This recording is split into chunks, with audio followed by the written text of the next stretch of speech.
Son las 1:52 de la tarde y ya estamos en comunicación, importante comunicación, con el ministro de Transportes y Comunicaciones, Eduardo González. Con él vamos a conversar de varios temas. Uno de los más importantes es que el Ministerio de Transportes y Comunicaciones ha autorizado el reinicio de los vuelos internacionales a 5 ciudades de 4 países europeos. Estos son Ámsterdam, París, Londres, Madrid y Barcelona, 2 ciudades españolas y las otras en Países Bajos, Francia e Inglaterra.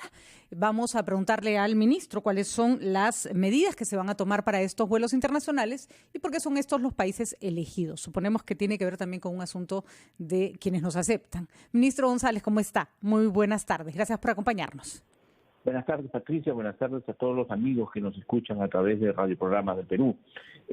Sí, efectivamente, esto, lo que hay acá es un proceso gradual del Ministerio de Transporte y Comunicaciones, en el cual se han venido aperturando vuelos internacionales desde octubre, primero vuelos menos de 4 horas, luego en noviembre vuelos entre 4 y 8 horas, y hoy vuelos mayores de 8 horas. Es un proceso gradual que ha establecido protocolos claros, tanto en el aeropuerto como en el propio vuelo, protocolos de personales también para el cuidado personal, el uso de mascarillas, de protector facial, el distanciamiento que se tiene que guardar y también la obligación de tener una prueba molecular de tal manera que se garantice que la persona no tiene el virus y además la obligación de suscribir una declaración jurada por medio de la cual se autoriza la georreferenciación en caso de que se detecte que hay alguna persona que tiene el virus, inmediatamente ubicar a todas las personas del vuelo, a las que han estado sentadas alrededor y también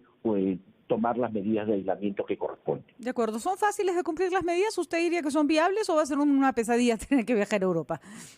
No son medidas que ya se han venido tomando y ya se han probado. De acuerdo. O sea, funcionan. Mire, nosotros empezamos, como le decía, en octubre los vuelos internacionales, empezamos con cerca de 12, 14 vuelos semanales. Hoy ya tenemos 600 vuelos internacionales que se han realizado hasta la fecha y casi 1.100.000 pasajeros que se han movilizado. Y en todos ellos se ha ido cada vez mejorando los protocolos y poniendo énfasis en especial en las cosas que funcionan. Uno de los grandes problemas en realidad del aeropuerto antes de la pandemia era que el aeropuerto no se daba abasto. Uno llegaba al aeropuerto, o sea, si las cosas volvieran a la normalidad, el distanciamiento social era básicamente imposible.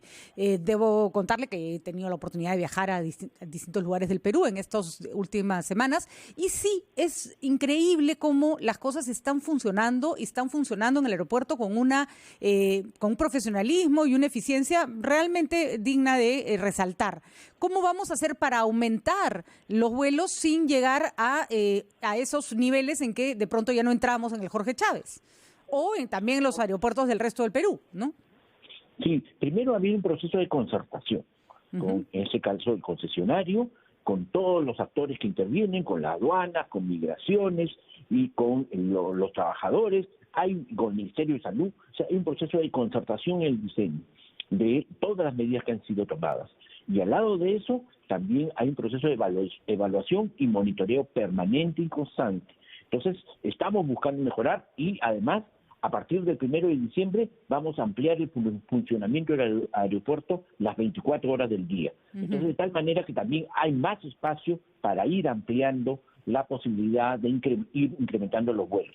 Es bueno señalar que en el caso de los vuelos nacionales también ha ocurrido lo mismo. Como tú bien lo señalas, empezamos, mire, con 120 vuelos semanales, hoy estamos en cerca a 470 vuelos semanales. O sea, se ha ido incrementando y esto ayuda sobre todo a que las personas puedan viajar, pero sobre todo que puedan realizar sus labores profesionales, puedan realizar temas vinculados a salud y todo esto en condiciones seguras, porque lo que tenemos como objetivo es proteger la salud y proteger la vida de las personas y evitar que se propague el contagio de esta terrible enfermedad. En los vuelos a Europa se va a permitir comer, porque en los vuelos nacionales no se puede comer, pero bueno, uno se la pasa 50 minutos, máximo hora y un poquito más en un avión y puede aguantarse el hambre, pero cuando hablamos de Europa estamos hablando de vuelos de más de 10 horas, ¿no? Las líneas aéreas están diseñando mecanismos intermitentes de atención y hay medidas que están adoptando en ese sentido y al lado de ello, además, es obligatorio de manera permanente usar la mascarilla, el protector facial, que son mecanismos importantes también para que efectivamente evitar el contagio. Pero además todos los vuelos tienen un proceso de sanitización del aire, que eso es sumamente importante porque el aire no recircula y está probado que cuando el aire no recircula, cuando en un espacio cerrado, es casi como si estuviéramos en un espacio abierto donde está ventilado, y en espacios ventilados no hay contagio. Bueno, y me parece que aparentemente no hubo incremento de casos desde que se abrieron los vuelos nacionales, ¿no es cierto? No fue un factor de contagio. No ha habido un factor de contagio. En el caso de los vuelos nacionales y también en el caso de los vuelos internacionales. Mira, ya estamos en 600 vuelos internacionales hasta la fecha. ¿Los destinos elegidos son porque tienen mayor afluencia o son países que no nos están exigiendo mayores requisitos? Son países que han solicitado establecer rutas con el Perú. Perfecto. Y que ya tenían frecuencias también antes de la etapa COVID. Claro. Hay otros países que son destinos no regulares o que hay más distanciados y que seguramente en las próximas semanas y meses continuaremos aperturando. Me imagino que Asia será un poco más lento, ¿no? Por ejemplo. Y ahora quería hacerle algunas preguntas sobre lo que está ocurriendo en el Congreso de la República. Hoy se debate la ley para ver si se aprueba por insistencia la formalización de taxis colectivos. Ayer el congresista César Combina hizo un pedido para que usted estuviera en el pleno en el debate. ¿Va a asistir? ¿Qué espera del debate en el Congreso el día de hoy? Miren, nosotros como Ministerio de Transporte y Comunicaciones hemos señalado con absoluta claridad nuestra opinión. Una opinión técnica que señala que cuando hay circulación en vehículos de ese tipo de tonelaje, en vehículos M1, en autos y en station wagon, los niveles de accidentabilidad son mayores y además en esos casos las personas salen accidentadas gravemente, con daño físico, a veces de por vida, o salen lamentablemente fallecidas. Nuestro fin es proteger la vida, pero como necesitamos proteger la vida y garantizar que los pasajeros que suben en un automóvil o que suben a un vehículo de transporte público lleguen a su destino de manera adecuada, nosotros tenemos que señalarlo, y lo hemos señalado, no es conveniente. Y esto no es solo en el país, ni aquí ni en ninguna parte del mundo se autoriza a que el transporte público utilice autos o station wagon. Sin embargo, nosotros hemos señalado nuestra opinión técnica, vamos a persistir en ello, estamos a la espera, en todo caso, que el Congreso adopte una posición. Si nos invitan, allí estaremos, porque este es un gobierno de diálogo. Vamos a dialogar, vamos a señalar nuestra posición en todo momento. Le voy a pedir, ministro González, que me espere un momentito para después de la pausa hacerle unas cuantas preguntas más. Gracias, muy amable. Vamos a una pausa.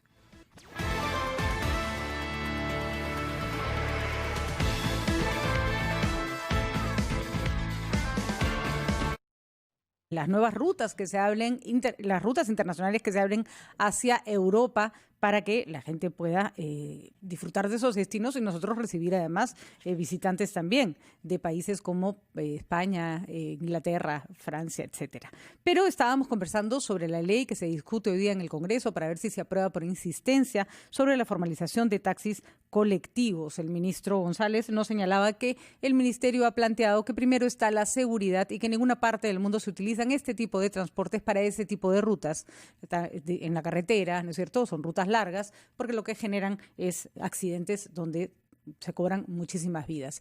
Ministro González, sin embargo, se nos ha dicho desde el Congreso, sobre todo los congresistas que no están de acuerdo, que sí podrían ser formalizados como vehículos alternativos a rutas principales, no ir por la carretera, hacer tramos más cortos. ¿Ha habido alguna propuesta del Ejecutivo, ya sea de este o del anterior, al respecto para discutir? ¿Hubo alguna propuesta para discutir como alternativa a la ley que se está discutiendo hoy?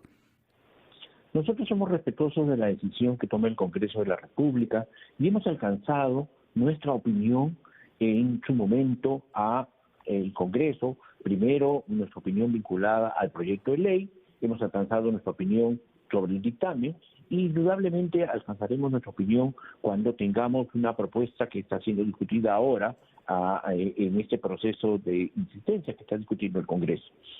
Pero estamos convencidos de que lo ideal es que este tipo de vehículos no se utilice para el transporte de pasajeros, así lo hemos señalado y así lo sostenemos. Ahora es probable que no se asuma la posición del ministerio, son conscientes de eso, ¿no? Sí, frente a la propuesta que apruebe el Congreso, tomaremos la determinación que corresponda desde el Ministerio, consideramos que agarraremos, revisaremos la norma y plantearemos las medidas que se consideren más convenientes para garantizar y proteger sobre todo la vida, la salud y la seguridad de los pasajeros. ¿Quiere decir esto que la pueden, digamos, suavizar, volver más segura a través del reglamento, o que van a plantear una medida, digamos, a nivel Tribunal Constitucional? Yo creo que lo que corresponde es analizar la propuesta y en función a eso tomar la medida más conveniente. Recordemos que este es un gobierno transitorio, es un gobierno de emergencia y es un gobierno de diálogo. Buscamos dialogar de manera directa. Vamos a continuar dialogando con el Congreso, vamos a persistir e insistir en el diálogo para efectivamente, creemos, llegar a un acuerdo sano, saludable, que permita, sobre todo, repito, garantizar la salud y la seguridad de los pasajeros. Bueno, ojalá que el diálogo, para diálogo se necesitan dos, ojalá que el Congreso esté en la misma disposición. Algunos puntos importantes: se ha duplicado el aforo del metro de Lima y para que haya un mejor transporte, pero en estos días se ve aglomeración en centros comerciales. ¿Cómo combinar la necesidad de que la gente se transporte con más eficacia con el hecho de que al haber más movilidad también hay más probabilidades de congestionamiento? La clave está siempre en que las personas cumplan las normas que se están dando. Mascarilla, protector facial cuando está en un transporte público, distanciamiento físico en cualquier ubicación que se tenga, sea en el transporte público, sea en este caso, como tú lo señalas bien, en los centros comerciales. Los protocolos nosotros los hemos ampliado también de igual manera, coordinando con los concesionarios, coordinando con los choferes, coordinando con el Ministerio de Salud, coordinando con todas las instituciones, porque tenemos que hacer de que las personas se transporten en mejores condiciones y de ninguna manera se permita o se posibilite que este virus se continúe propagando en nuestro país. De acuerdo. Y un tema que preocupa mucho es el cierre de carreteras, ministro. Hemos tenido una semana realmente terrorífica, porque cada protesta, y hay que decirlo, en muchos casos, si no es así, no se escucha los problemas de las personas. Cada propuesta ha conllevado una toma de carreteras. Hemos tenido en un momento en simultáneo la Panamericana Norte cerrada, la Panamericana Sur cerrada y la carretera central cerrada. Es decir, las vías más importantes de nuestro país bloqueadas por diversas protestas. Si fuera por la misma, sería más fácil porque se soluciona un problema y se abren todas las carreteras al mismo tiempo. Pero tenemos distintas demandas. ¿Qué se va a plantear al respecto? Porque se está convirtiendo en una forma de presión que va a repetirse. Sí, nosotros entendemos que hay un conjunto de demandas embalsadas. Y estas demandas embalsadas solo pueden ser solucionadas con diálogo, con conversación. Este es un gobierno de diálogo, de conversación, y creemos que lo que tiene que haber es cada vez mayores posibilidades de atender rápidamente algunos de los problemas, pero es imposible que pensemos también que todo se puede solucionar de la noche a la mañana. Por eso es que se trata de iniciar el diálogo, de establecer y recuperar la confianza entre las partes y de comenzar a responder como Estado. Nosotros como Estado estamos respondiendo. Mire, nosotros tenemos en el Ministerio de Transporte y Comunicaciones hoy monitoreando el programa Arranca, que es un programa que viene dando mantenimiento a vías vecinales. Se ha trasladado cerca de 4.000 millones de soles para mantener cerca a 40.000 kilómetros de vías vecinales. Se ha movilizado un montón de empresas, se ha generado más de casi medio millón de empleos en todo el país. Y hay una movilización de maquinaria, de personas y económica en todas las provincias de nuestro país. Entonces, estamos haciendo acciones importantes para generar empleo y recuperar económicamente la situación que vivimos como país. Pero reconocerá que toda esa inversión puede irse al traste si es que no tenemos la capacidad de movilizarnos por las vías más importantes del Perú. Los niveles de pérdida que han tenido, por ejemplo, las regiones del sur que no han podido trasladar productos, lo que pasa en los días en que no se puede atravesar la carretera central, los niveles pueden ser altísimos y no pareciera que el gobierno tiene una estrategia para prevenir la toma de carreteras o para abrirlas cuando estas son bloqueadas. Sí, Por eso hay que continuar llamando a la calma a la población, hay que continuar llamando a la serenidad, y hay que continuar llamando al diálogo, y hay que continuar llamando a restituir la confianza. Estamos trabajando para ello, estamos haciendo un esfuerzo grande en ese sentido. Pero, por ejemplo, estamos yendo ¿con quién dialogaron ayer cuando hubo el cierre de la carretera al sur, que finalmente además provocó actos vandálicos? Ya no sabemos muy bien de quiénes. Rompieron parabrisas de autos, bajaron llantas. Lo que pasa es que también, como también ustedes mismos, a través de los medios de comunicación lo han señalado, a veces se parecen interlocutores. Hay movilización espontánea, hay acciones que se desarrollan y que tienen dentro de ellas algunas también problemas o diferencias. Es la situación de nuestro país, la comprendemos y por lo tanto la tarea del gobierno es ser paciente, conversar, dialogar con todos y poner por delante la solución de los problemas, poner por delante el diálogo, pero además buscar llamar a mantenernos unidos como país. Nosotros necesitamos unirnos para resolver los problemas que tenemos y el llamado es a ese. Resolvamos los problemas de manera unida, conversando, dialogando y viendo soluciones viables inmediatas. Es imposible solucionar todo de la noche a la mañana. No, es verdad, pero se repite demasiado que esto es un gobierno de transición, Le recuerdo que, por ejemplo, en el caso de Valentín Paniagua, que era otro el contexto, eso sí vamos a señalar, en el gobierno de transición se hizo muchísimo. Por ejemplo, se generó todo un marco legal para la lucha anticorrupción. Pareciera, y se está criticando, yo traslado la crítica, que este gobierno está como dejar hacer, dejar pasar, ¿no es cierto? Porque usted me ha señalado, y con muy buena intención, la necesidad de diálogo, y sin embargo vimos en Ica esta paralización, que por supuesto las demandas eran válidas, sin embargo no había ni con quién hablar, ni siquiera querían recibir a los ministros, no se sabía con quién conversar. Estas protestas tienen esta suerte como de característica así, acéfala, y ya le digo, muchas al mismo tiempo. ¿De verdad esa es la única estrategia que tiene el gobierno? ¿Creer en la buena voluntad de la gente? No, es una estrategia que tiene, entenderá la necesidad de ir a dialogar, plantear propuestas y obviamente también tomar las acciones que correspondan para preservar el orden. Uh-huh. Pero venimos de un enfrentamiento en el país.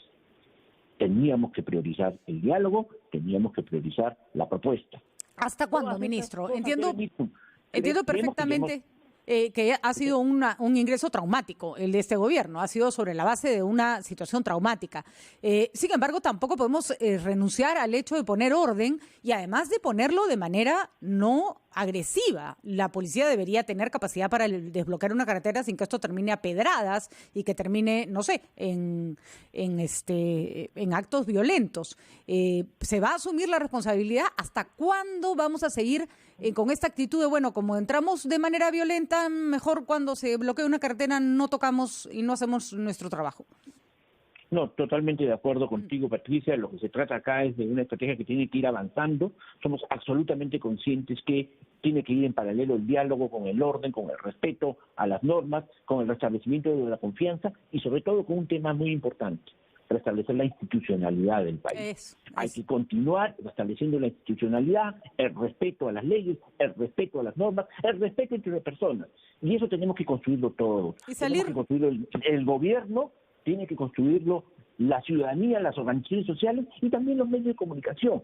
Hay que hacer un permanente llamado a la calma, al diálogo, al orden, al respeto entre nosotros. Es la única manera que podemos salir de la crisis en la cual nos encontramos. Y salir de esta dicotomía de tomar la carretera y no hacer nada o liberarla a patadas y con muertos. Alguna solución intermedia tiene que haber para imponer la ley sin que esto siempre sea un desborde, porque lo que ocurrió con la marcha del 14 de noviembre en realidad ha ocurrido muchísimas veces en nuestro país cada vez que se ha enfrentado la policía con determinadas movilizaciones sociales y no vamos a culpar a la policía, creo que tiene que ver con un tema de preparación, estrategias, etcétera. Pero bueno, así es. ¿No? Totalmente de acuerdo. Nuevamente te digo, yo creo exactamente lo que se trata de construir esa alternativa intermedia que tú señalas, ¿no? Y que conseguir ese centro justo, exacto, es lo importante y en ese reto estamos, por eso apelamos al diálogo, apelamos a la institucionalidad, apelamos a ir de frente, a ver en la cancha y pisar el suelo para resolver los problemas, a generar propuestas concertadas y, por supuesto, a llamar a la institucionalidad y acompañarnos con el orden que tiene que haber y existir entre todos los peruanos. Muy bien, ministro. Hay un esfuerzo permanente y en ese trabajo estamos. Muy bien. Esperemos que dé resultado por el bien de todos los peruanos. Le agradezco nuestra conversación y veremos y monitorearemos